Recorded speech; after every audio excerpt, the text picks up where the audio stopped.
사랑의 하나님 아버지, 거룩한 주일 하나님 앞에 기쁨과 감사로 오전 예배를 드리게 하시고 또 이렇게 오후 예배 드릴 수 있도록 인도하여 주신 것 감사합니다. 저희가 마음과 정성을 다하여 하나님을 경배하고 찬송하며 감사를 드릴 때 기쁘게 받아주시옵시고 영광 누려 주옵소서. 오늘은 특별히 하나님 이렇게 교회에 첫 발걸음을 하신 어머니 두 분이 계시고 또 성광교회에서 이렇게 지원하는 교회를 격려하고 위로하고자 또 예배 참석하러 우리 남전도 회원분들이 함께 하셨습니다.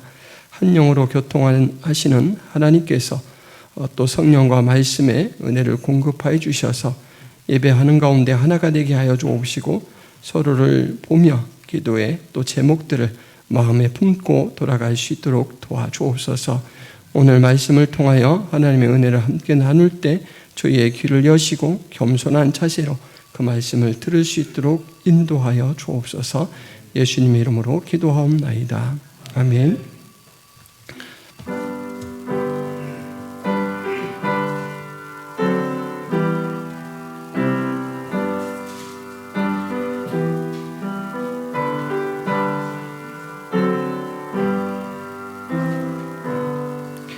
나 같은 죄인 살리신 주 은혜 놀라워 잃었던 생명 찾았고 광명으로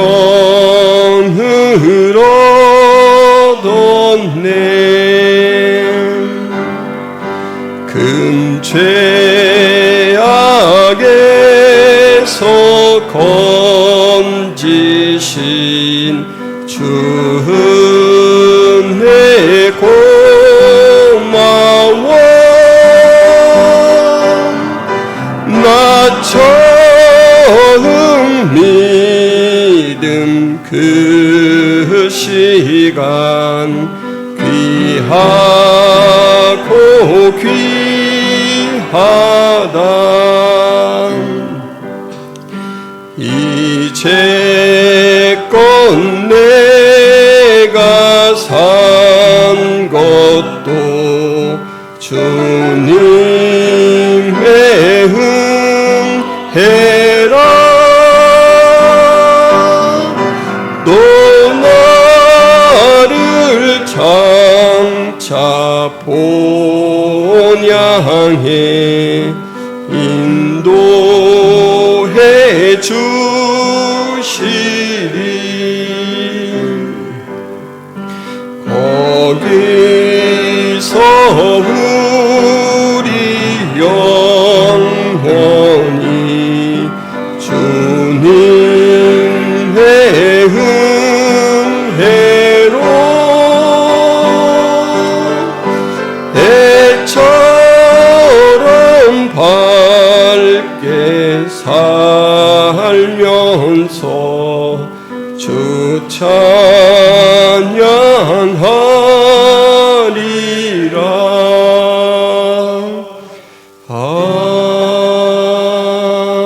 아멘. 성광교회 황정호 장로님 우리를 대표해서 기도해 주시겠습니다. 사랑과 은혜가 충만하신 하나님 아버지, 오늘도 하나님의 사랑에 감사함을 드립니다. 죄와 허물로 죽었던 저희들을 사랑하여 주셔서 하나님의 자녀 삼아 주시고 하나님의 나라의 일꾼으로서 일할 수 있는 복된 인생을 살아가게 하심을 참으로 감사함을 드립니다. 하나님 아버지, 오늘도 저희들에게 복되고 거룩한 날을 허락하여 주시고 특별히 이렇게 김포 성화교회에 와서 하나님 앞에 예배를 드릴 수 있도록 은혜를 허락하여 주신 것을 감사함을 드립니다. 하나님 아버지, 하나님의 말씀을 전하시는 목사님의 말씀을 통하여서 저희들이 하나님과 더 깊이 알아가는 귀한 시간이 될 수 있도록 도와주시옵시고 하나님의 나라에 헌신하는 시간이 되게 도와주시오며 또 하나님의 나라와 의를 위해서 저희 모두가 하나 되는 귀한 시간이 될 수 있도록 함께하여 주시옵기를 간절히 바라고 원합니다. 하나님 아버지, 또한 이 김포성화교회가 거룩한 변화를 꿈꾸는 교회로 세워지기를 원하고 있습니다. 하나님이여, 그 마음과 중심을 하시고 또 이 교회에 지향하는 뜻을 하시는 하나님께서 늘 함께하여 주셔서 하나님이여 거룩한 변화를 꿈꾸며 많은 사람들의 영혼을 구원하는 교회가 될 수 있도록 함께하여 주시옵소서. 하나님을 아는 지식에 점점 더 깊어져 가는 교회가 되게 하여 주시옵시고 또 하나님의 말씀에 증인된 삶으로 세상을 거룩하게 변화시키는 귀한 교회가 될 수 있도록 함께하여 주시어서 이 지역에서 하나님여 많은 사람들이 이 교회를 바라보며 하나님의 그 사랑을 경험할 수 있도록 하나님께서 은혜를 베풀어 주시옵기를 간절히 바라고 원합니다. 이 일을 위해서 여기에 모인 모든 성도들과 저희들이 하나님과 하나 되게 하여 주시옵시고 하나님의 귀한 일들을 이루어가는데 힘이 될 수 있도록 주님 함께하여 주시옵기를 간절히 바라고 원합니다. 하나님 아버지, 오늘 또 변함없이 저희들을 사랑하시는 우리 하나님의 그 크신 은혜를 감사드리며 또 말씀을 전할 우리 여기 목사님에게 하나님께서 은혜와 능력을 허락하여 주셔서 말씀을 전할 때 하나님의 큰 권능이 아버지 저희들에게 선포될 수 있도록 함께하여 주시옵소서. 감사드리오며 예수님의 이름으로 기도하옵나이다. 아멘.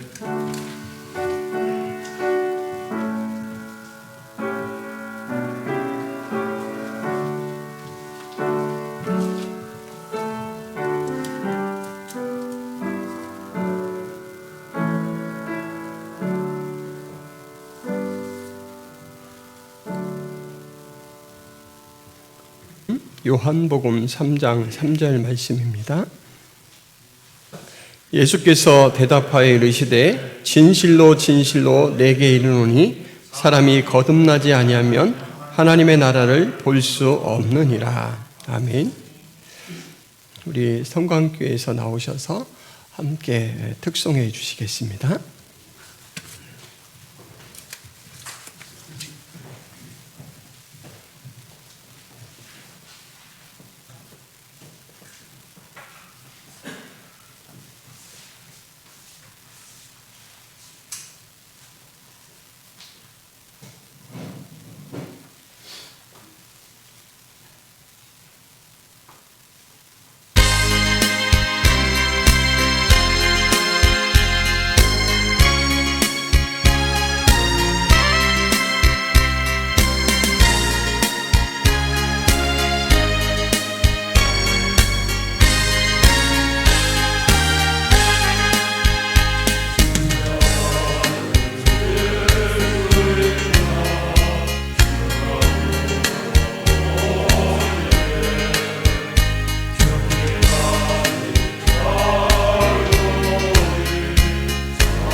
감사합니다.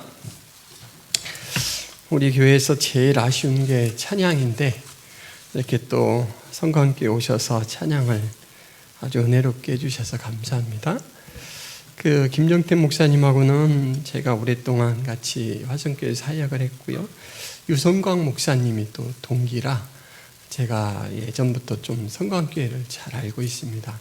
그 전에 목사님도 되게 인품이 좋으시고 그렇다는 얘기를 많이 들었는데 자녀님들 또 이렇게 집사님들 뵈니까 다들 인자하신 그런 성품 얼굴이신 것 같습니다. 오늘 우리 방문해 주셔서 감사한데 오늘 예배에 또 주인공들이 저기 두 분 앉아 계십니다. 너무너무 사랑합니다. 두 어머니. 오늘은 원래는 오후 예배를 하이델베르크 요리문답으로 이렇게 쭉 이제 교리 공부를 하는데 특별히 또 어머니들이 방문한다라고 해서 본문을 이제 어머니들에게 맞는 본문으로 좀 바꿨습니다. 그래서 오늘은 그런 본문으로 말씀을 드리니까 하나님께서 우리에게 어떤 또 이야기를 해주시나 잘 들어보시기 바랍니다.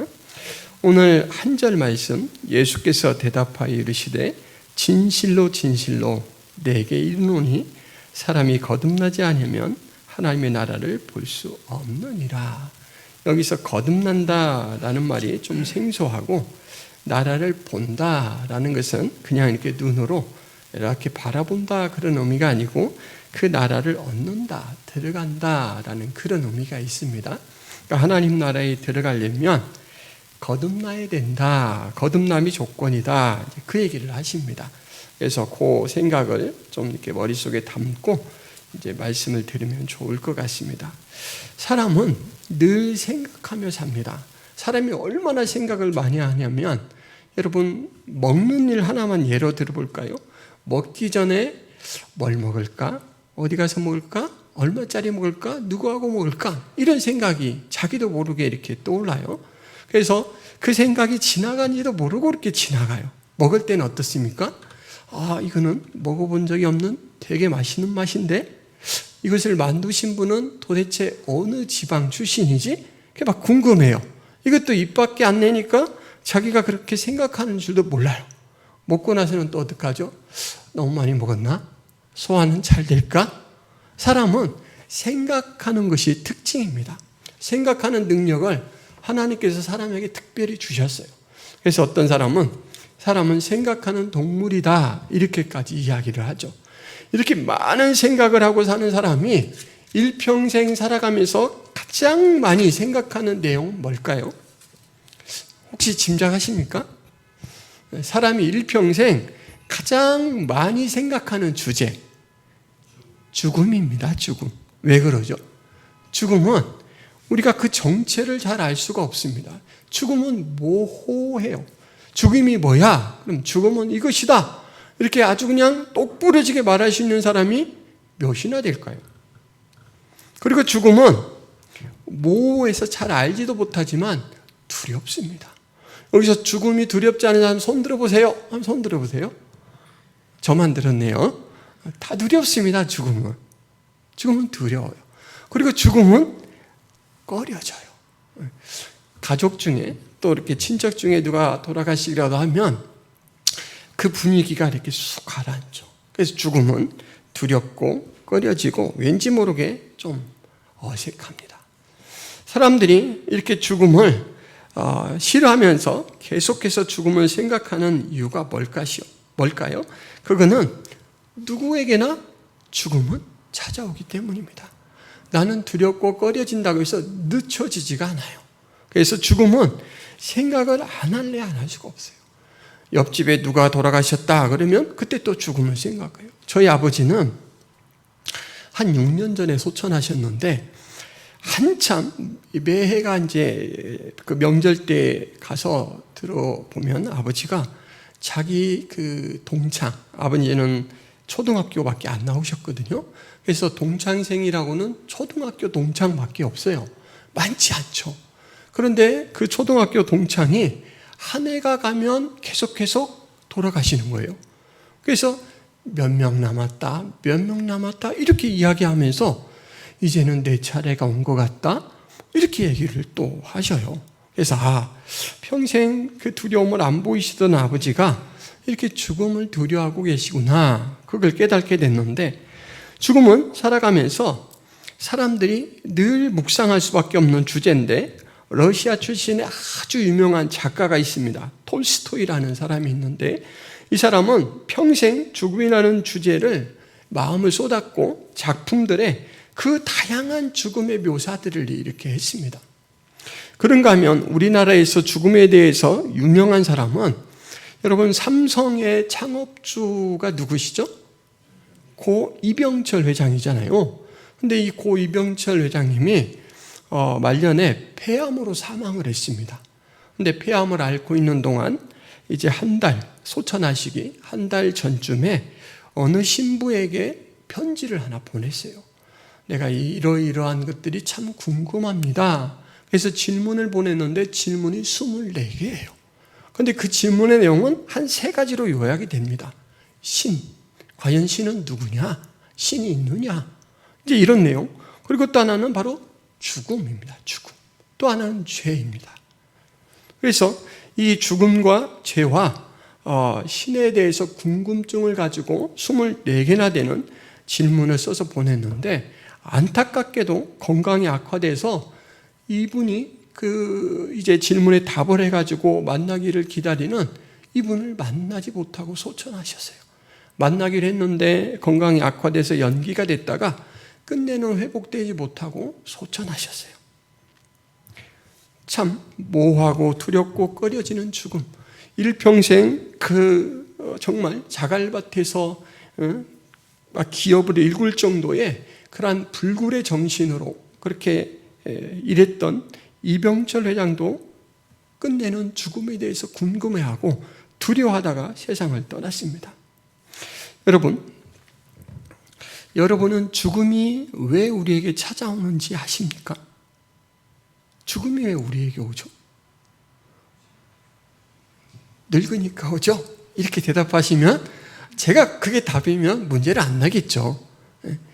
성경에 그 내용이 분명하게 기록되어 있어서 저는 확실히 합니다. 로마서 6장 23절에 죄의 삭은 사망이요 하나님의 은사는 그리스도 예수 우리 주 안에 있는 영생이니라. 여기서 앞부분 죄의 삭은 사망이다, 이 말씀이 죽음의 실체를 확실히 드러내주는 말입니다. 죽음은 죄의 결과다라는 거예요. 그래서 죽음의 뿌리는 죄에 있다라는 말이고, 결국 죄의 형벌이 죽음이다라는 말입니다.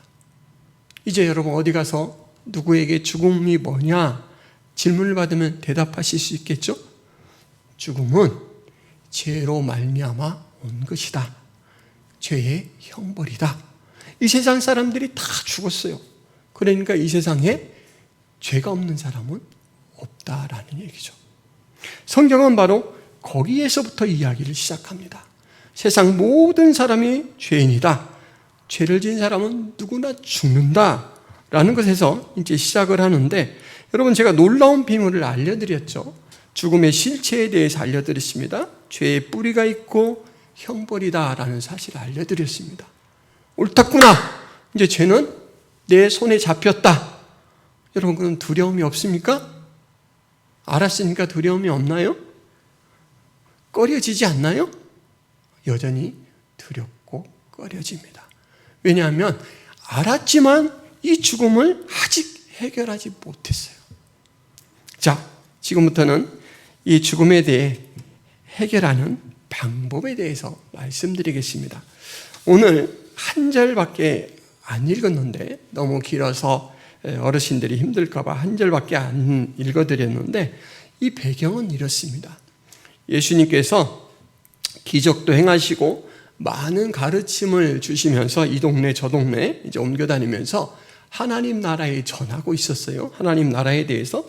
그런데 이 인간적인 기준으로 볼 때는 정말 부족할 것 없는 행복의 조건을 다 갖춘 사람이 있습니다. 니고데모라는 사람.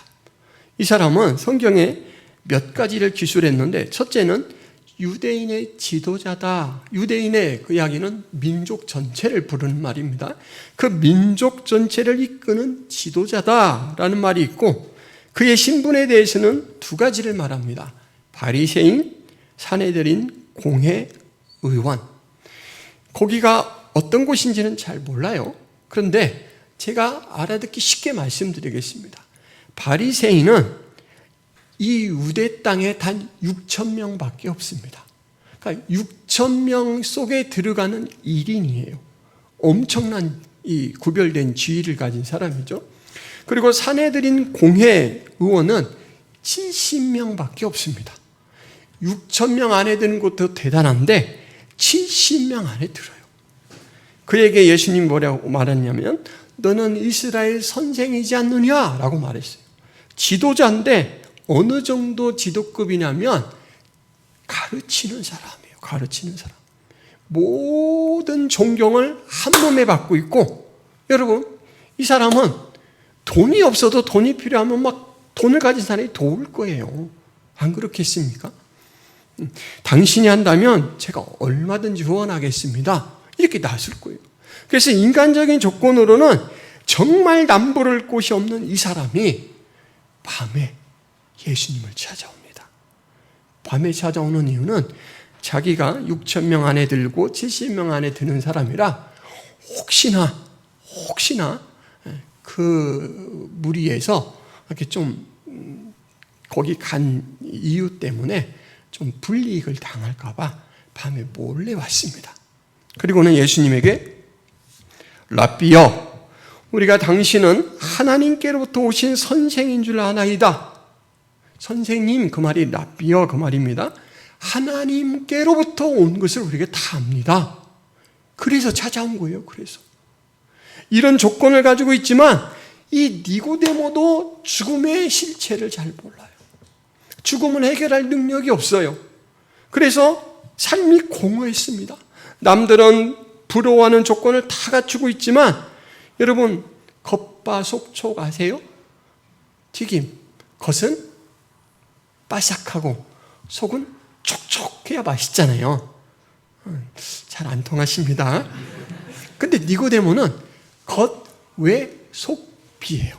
겉은 아주 그냥 겉은 화려해요. 근데 속은 비참해요. 죄를 해결하지 못한 그 비참한 인생을 여전히 끌어안고 고민해요. 이거 하나만 해결하면 정말 다 인생을 즐길 수 있을 것 같은데, 누릴 수 있을 것 같은데, 이게 해결이 안 되니까 밤에 몰래 예수님을 찾아와요. 가만 보니까 당신이 하는 기적들은 하나님께로부터 오지 않고는 일어날 수 없는 일입니다. 그러면 단 하나밖에 없는 내 고민은 당신이 아니고는 해결할 수 없겠네요 해서 찾아온 겁니다. 그래서 그가 다른 말 안 하고 그냥 당신은 하늘로부터 오신 분입니다, 선생님, 이 얘기를 하니까 예수님이 얘기를 막 많이 하지 않고 니고데모가 소가리를 하고 있는 그 문제에 단도직입적으로 확 접근을 해버려요. 그 말이 오늘 이 말씀입니다. 진실로 진실로 내게 이르노니 사람이 거듭나지 않으면 하나님의 나라를 볼 수 없느니라. 너 하나님 나라 어떻게 들어갈까? 그걸 고민하고 있구나. 그러면서 명쾌한 답을 줘요. 거듭나야 한다. 거듭나야 한다. 거듭나야 한다. 이건 다시 나야 한다 그 말이거든요. 여러분 어떻게 다시 나요? 사람이 니고데모가 당황스러워요. 저기 그러면 늙으면 어떻게 날 수 있사옵니까? 이제 이 지도자 정도 되니까 상당히 나이가 많은 거예요. 두 번째, 그러니까 엄마 뱃속으로 다시 들어가야 될까요? 엄마는 돌아가시고 없는데. 그러니까 예수님이 뭐라고 이야기하냐면 사람이 물과 성령으로 나지 아니하면 하나님 나라에 들어갈 수 없느니라. 아까는 볼 수 없느니라 라고 했는데 이제는 들어갈 수 없느니라 이렇게 이야기해 주고 있습니다. 니고데모는 난다 그러면 짐승이 새끼를 난다, 사람이 아들 딸을 난다, 이거밖에는 생각을 못하고 있었어요. 그런데 예수님께서는 뭐라고 말하냐면 아니 그거 말고 영적으로 거듭나는 것인데 그것이 무엇인지를 네가 한번 생각해 봐라 라고 이제 니고데모가 당황스러워하고 있는데 그 생각을 유도해 주죠. 물과 성령으로 난다. 이 말씀은 성경에서 물과 성령은 정결하게 한다, 거룩하게 한다라는 그런 의미가 있습니다. 제가 한번 살짝 읽어드릴게요.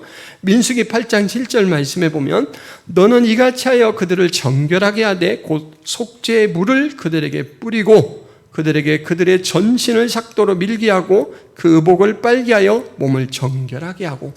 물을 뿌리는 거예요. 이렇게 물을 갖다가 막 비누칠해서 이렇게 빠는 게 아니고 그냥 물을 이렇게 뿌려요. 이렇게.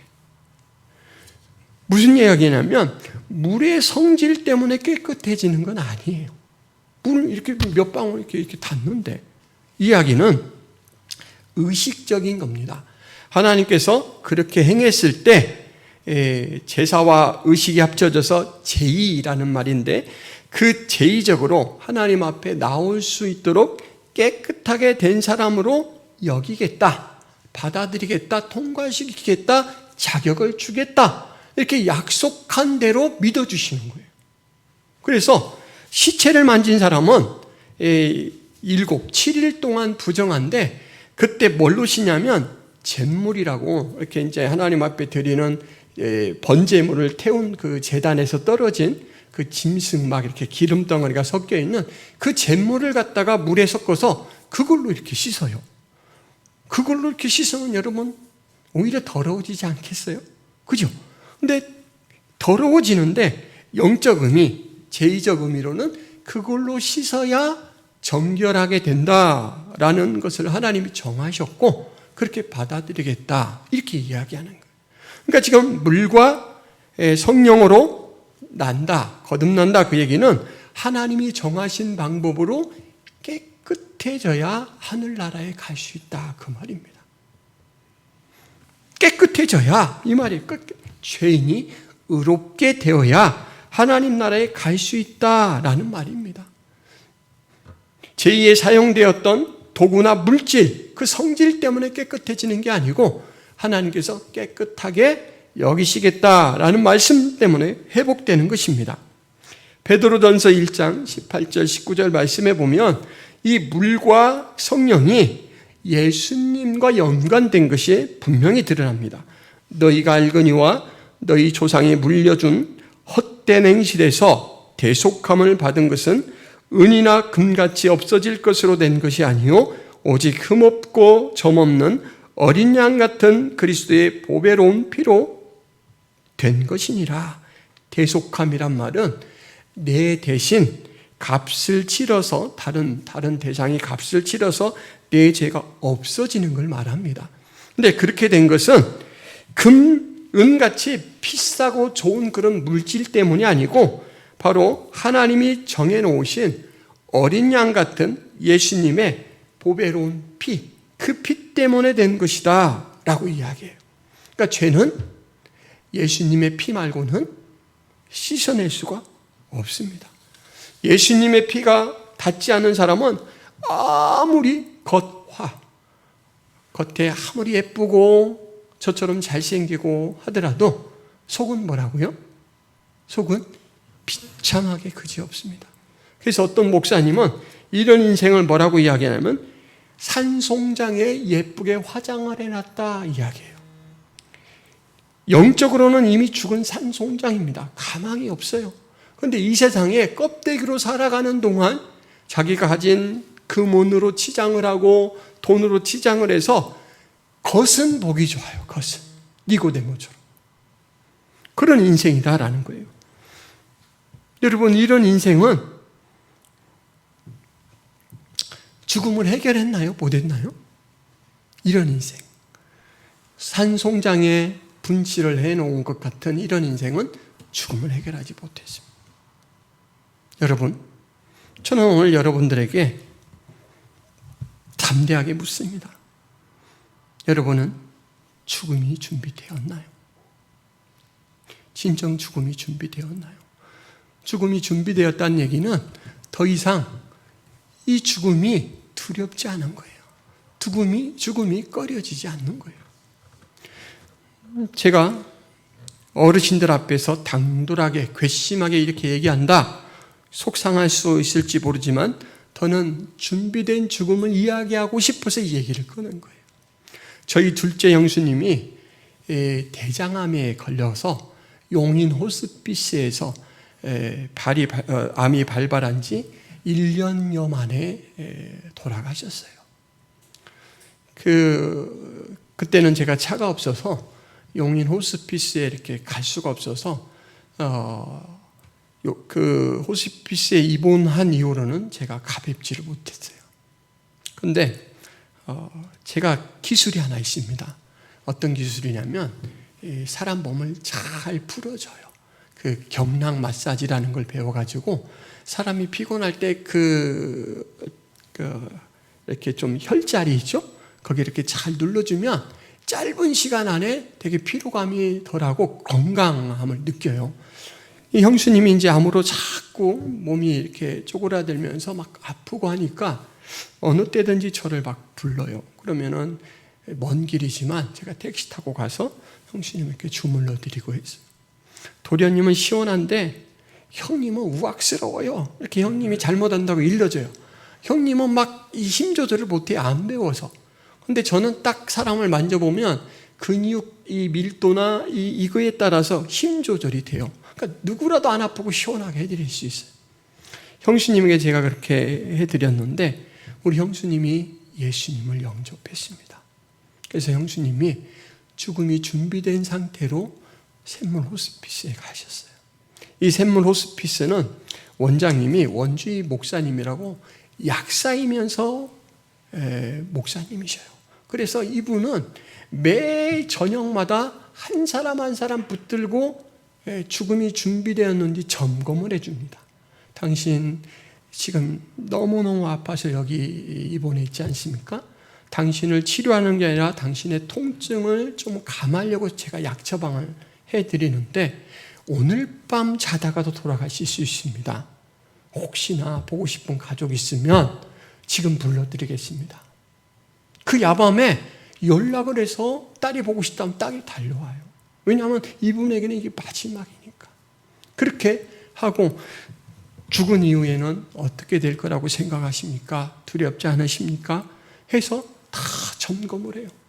그래서 제가 형수님이 소천했다라는 이야기를 듣고 호스피스에 갔는데 호스피스에 있는 분들은 죽음이 목전인데 얼굴이 되게 밝아요. 깜짝 놀랐습니다. 제가 형수님이 계시던 그 방, 형수님이 주무시고 있던 그 침대에 앉아서 그 옆자리 분하고 이야기를 나눴어요. 그 옆자리 분은 암이 이 팔로 왔어요, 팔로. 그래서 팔이 여러분 옛날 만화에 보면 주먹대장 있죠? 한쪽 팔이 막 이따만하게 커져. 그런 상태예요.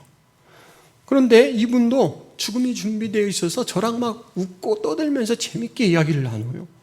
그런데 형수님의 빈 침대에 이제 막 자리를 얻어서 들어오는 사람이 있었어요. 그분은 엎쳐서 이렇게 엎드려서 침대에. 이분은 엉덩이에 암이 있어요.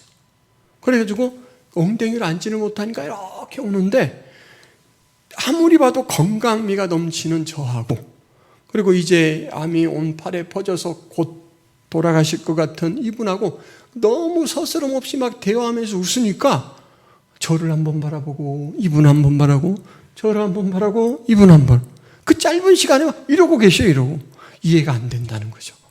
그리고 이분은 얼굴이 막 아주 그냥 짓눌려가지고 새카매요. 어둡고. 그래서 저는 죽음이 준비된 사람과 그렇지 않은 명함을 그 방에서 짧은 순간에 목도했습니다. 제가 그 방에서 뭐 했냐면 그분의 나머지 팔을 주물러 드렸어요. 저희 형수님이 자랑을 했대요. 우리 도련님이 참 잘 주물르는데 면회 오면 제가 부탁해서 당신도 한번 주물러 드리라고 할게요. 이게 유언이 됐잖아요. 그래서 형수님이 하신 말씀 제가 이행하느라고 그분을 이렇게 팔을 주물러 드리면서 이야기를 나누는데 그런 거예요. 준비된 죽음 앞에는 더 이상 두려울 게 없습니다. 그런데 여러분, 제가 지금까지 말씀드린 내용에 죽음의 해결 비책을 이미 다 말씀드렸습니다. 죽음의 뿌리는 죄에 있어서 죄를 없애면 죽음은 덩달아 없어집니다. 그런데 그 죄는 아까 은이나 금으로 해결할 수 없고 오직 어린 양 같은 예수 그리스도의 보혈의 피로만 가능하다. 물을 뿌리면 그것이 잿물일망정 하나님께서 거기에 약속을 세워주셨기 때문에 물을 뿌리면 정결하게 되는 것처럼 예수 그리스도의 피를 뿌림받은 자는 죄가 완전히 녹아 사라진다. 그리고 그는 의인이 돼서 천국을 보고 천국에 들어갈 것이다 라고 성경은 그렇게 똑띠 말씀을 해주십니다. 여러분, 이 말씀을 항상 기억하시길 바랍니다. 우리는 지금 전도를 할 경우 예수 믿고 구원받으세요 이렇게 부드럽게 이야기를 하잖아요. 그런데 오래전에 청교도 분들은 이 복음을 전할 때 이런 말씀을 하셨다라고 합니다. 사람이 2번 태어나면 한 번만 죽고 한 번만 태어나면 2번 죽습니다. 여러분, 사람이 죽음을 두려워하는데 사실 이 육신의 죽음은 별것 아닙니다. 성경에서 말하는 2번째 죽음은 하나님과의 관계가 영원히 끊어져서 이제는 죄를 해결하지 못한 인생이 영원토록 벌받는 그 처분을 받는 곳으로 처하게 된다. 이걸 2번째 죽음이라고 그래요. 그래서 예수님의 거룩한 보혈로 죄가 해결돼서 의로워진 사람은 이 2번째 죽음이 날아가 버립니다. 죄가 없어졌기 때문에 이 죽음이 소멸돼 버려요. 제가 여러분 장례식장에 가서 장례 침례를 많이 하는데 제가 장례식장에서 예배 드릴 때마다 제 죽음을 돌아보면서 힘을 냅니다. 나는 예수님을 확실히 믿고 있지. 나의 2번째 죽음은 날아갔지. 그래서 제가 뭐라고 이야기하냐면 예수를 믿고 돌아가신 분의 이제 장례 침례 예배를 드리잖아요. 발인 예배도 드리고 또 이렇게 매장을 하면서 하관 예배도 드리고 그럴 때 예수 그리스도로 말미암아 죽으나 산 비밀을 간직하고 주님 품으로 간 이 영혼을 받아 주옵소서 이렇게 기도합니다. 제가 이렇게 기도해 줄 수 있는 사람은 정말 복된 사람이에요. 이 자격은 제가 주는 게 아닙니다. 예수 그리스도가 이미 부여하신 자격에 대해서 저는 선언해요. 믿음으로. 여러분, 죽음이 준비되어 있으시기를 바랍니다. 오늘 예수님을 찾아간 사람의 이름은 니고데모입니다. 그 이름의 뜻은 승리한 백성, 백성의 정복자라는 뜻입니다. 여러분, 이 니고데모가 밤에라도 예수님을 찾아왔기 때문에 죽음을 정복하고 승리자가 되었습니다. 우리는 항상 어느 시점에는 용기가 필요해요. 예수님을 영접하는 것, 예수님의 복음을 마음속에 받아들인 것, 이건 대단한 용기가 필요합니다.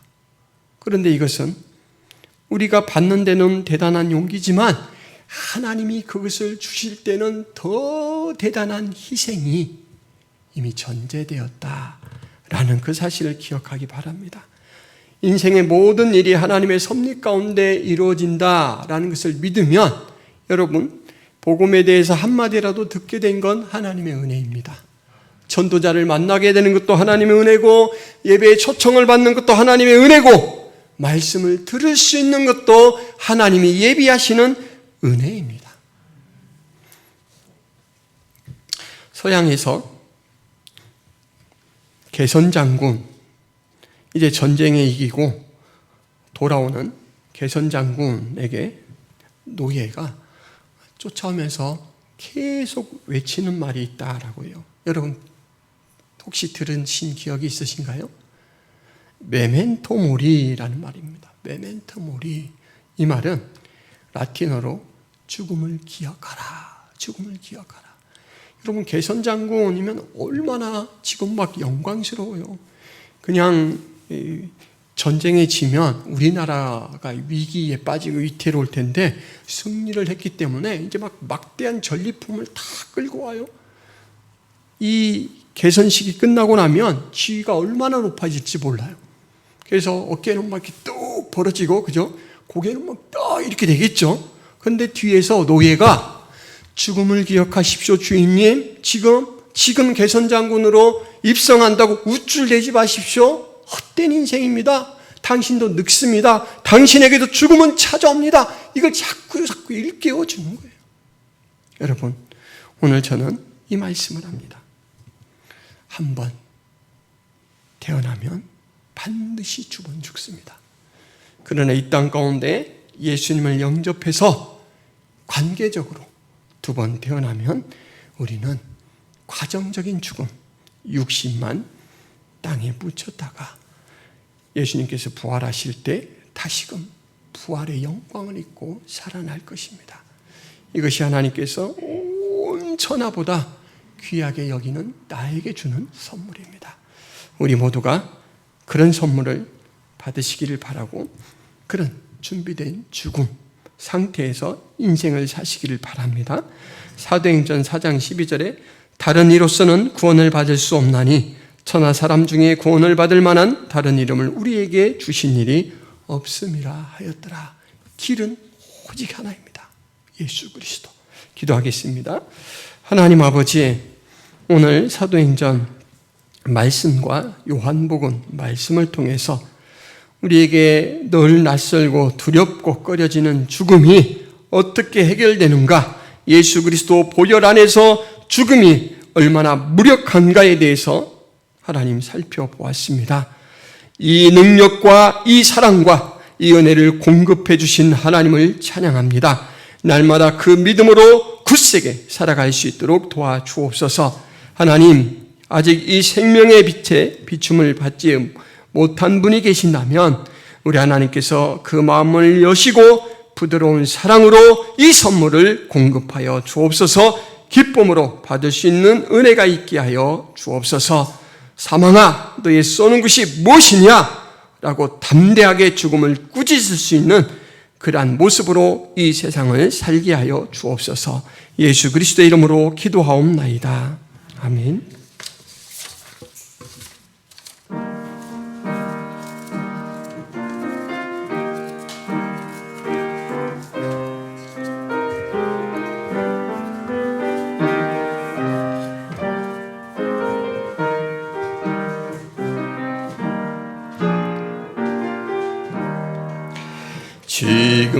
지금까지 지내온 것 주의 크신 은혜라. 한이 없는 주의 사랑 어찌 이루 말하랴. 자나깨나 주의 손이 항상 살펴주시고